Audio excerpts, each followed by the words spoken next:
So now, continuing that line, Representative Pence is going to be on with Chris Wallace of Fox News, and actually Chris Wallace is going to ask him very good questions. Let's go to clip number 10.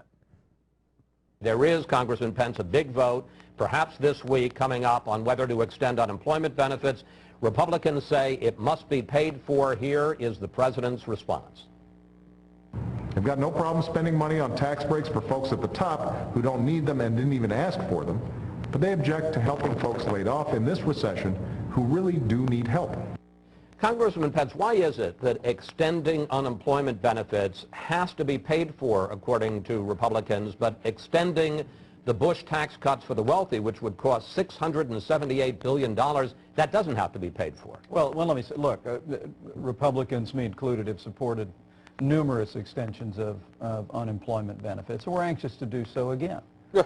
But look, the Americans the deficit this year is $1 trillion for the second year in a row and more. The American people have had it with runaway federal spending, deficits and debt, and they want to begin to see men and women in Washington, D.C.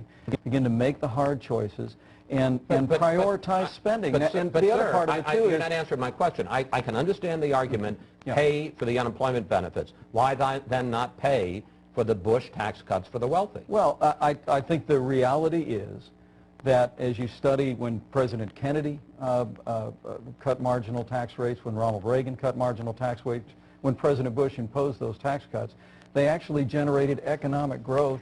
They expand the economy, they expand tax revenue. But the deficit still grew. And so the way, well, the deficit grew under the Reagan administration and the Bush administration for different reasons, and it had a lot to do with spending. The reality is during the Reagan years, for instance, we doubled the amount of revenue that we were sending to Washington, D.C. after the tax cuts took effect. Okay, look, got to give credit to Chris Wallace for really trying to pin him down on that. Again, he's like, oh, we voted for unemployment benefits many times, and we're anxious to do it again. Well, if you were anxious to do it again, one way would do it would be to do it, to vote for it, instead of vote against it, instead of filibustering it. Filibustering something doesn't really send a signal that you're anxious to do it, right? And then, if you notice, he slipped a little thing in there about we've had over $1 trillion deficit 2 years in a row. Really? Who was in charge the year before? Oh, right, Bush was. But he makes it seem like, I don't, 2 years in a row, Obama, No, not Obama, You were in charge one of those years. You're the one who left him $1 trillion deficit.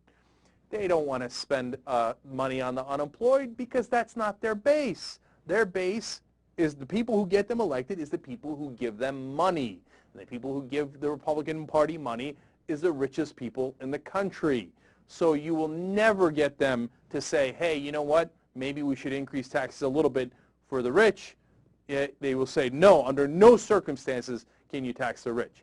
Again, on tomorrow's Dylan Ratigan program, at around the 4:30 mark, I'm going to tell you how tax cuts for the rich and tax increases for the rich have worked throughout the history of the United States. Do they make sense? Do they not make sense? I'll give you a teaser.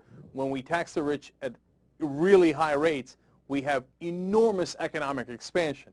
When we don't tax them very much and they keep a huge percentage of the national income, we have recessions and depressions. Okay, so this idea, the Republican idea, that if we just give all the money to the rich, everything's going to be fine, is disastrously wrong. All right, and that's what they won't admit. So now, one more. We're going to go to Representative Pete Sessions on Meet the Press, and David Gregory is going to ask him, all right, now you say you won't cut taxes for the, you won't raise taxes for the rich. You won't do this, you won't do that. What will you do? How would you balance the budget? Good questions. Let's see how it gets answered. I think what a lot of people want to know is, if Republicans do get back into power, what are they going to do? It's quite simple that the American people do understand the agendas that are before us. They understand what the President and the Speaker stand for, and they understand what Republicans stand for. Republicans, and especially our candidates, who are all over this country, very strong standing with the American people back home. We need to live within our own means. And certainly the projections that are ahead, including health care and the projections for unemployment for a long time, and debt, for as far as we can see, is staggering. We need to live within our own means. Secondly, we need to make sure that we read the bills, These bills are so bad, which is why we don't have a budget that is being looked at now. The 2011 budget is staggering in terms of taxes and the discipline that is lacking from this House Democratic leadership to even debate and bring the bill for the budget and appropriations to the floor is a lack of leadership. And lastly, that's a pretty gauzy agenda so far. I mean, what painful choices are Republicans prepared to make? Are they going to campaign on repealing health care, for instance, repealing financial regulation? Would you just like to see those two things done? well, first of all, let's go right to it. We're going to balance the budget. We should live within our own means, and we should read the bills and work with the American people. How do you do it? Tell me how you do it. Name a painful choice that Republicans are prepared to say we have to make. Well, first of all, we need to make sure that as we look at all that we are spending in Washington, D.C., with not only the entitlement spending, but also the bigger government, we cannot afford anymore. We have to empower the free enterprise system. See, this is where... Congressman, these are not specifics. Oh, and they are. Voters get tired of that. You want to deal with entitlement spending. Will you are. raise the retirement age on Social Security? Will you cut benefits of Social Security? Let's go Will you right- repeal health care? Let's go right to it. Do it. And Chris talked right about it. He wants to diminish employers' abilities to be able to be competitive across this world. We need to make sure that we allow employers, which was in that 52-page report that was presented to the President of the United States by CEOs in this country, we need to go back to the exact same agenda that is empowering the free enterprise system rather than diminishing. Senator, I'm sorry, I'm not hearing an answer here on specific, what painful choices to really deal with the deficit. Let's get right to it. I want to live within our means. All right, how are we going to do that? Let's get right to it. Within our means, balance the budget. Okay, that's fine, but how are we going to balance the budget? Let's get right to it. Empower the free enterprise system. Okay, great. How are we going to empower the free enterprise system? Let's get right to it. Live within our means. At the end, my sense was that he never really got to it. Okay, it's because he doesn't want to say, hey, you know what?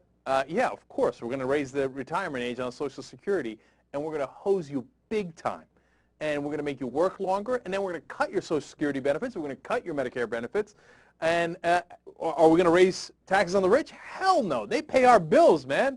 We're going to raise, in essence, we're going to take away money from the middle class, from the poor folks in the country, from all of you who are suffering, and we're going to give it to the rich. So let's get right to it. That's what it is, and he doesn't have the cojones to say it on national TV. He wants to, that's why the code words. We want to empower the free enterprise system. That means I want to empower my really rich friends by taking your money and giving it to them. Okay? So, and how do we know they're not going to balance the budget? Because they never balanced it when they were in power. They never even tried. When did the budgets blow up? First, under Ronald Reagan. When did they get balanced? Under Bill Clinton. When did they blow up again? Under George Bush. Are you seeing a pattern here? Okay? Because once they get in power, then you don't have to pay for anything. Yeah, tax cuts for the rich, great. Wars for the military-industrial complex, great.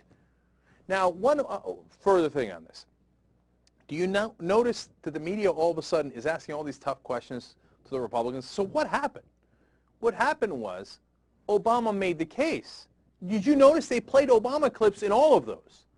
And Obama came out and said, hey, look, they don't want to pay for unemployment benefits, but they're willing to pay for tax cuts for the wealthiest Americans, right? Or they're not willing to pay for it either, but they want to take it, right?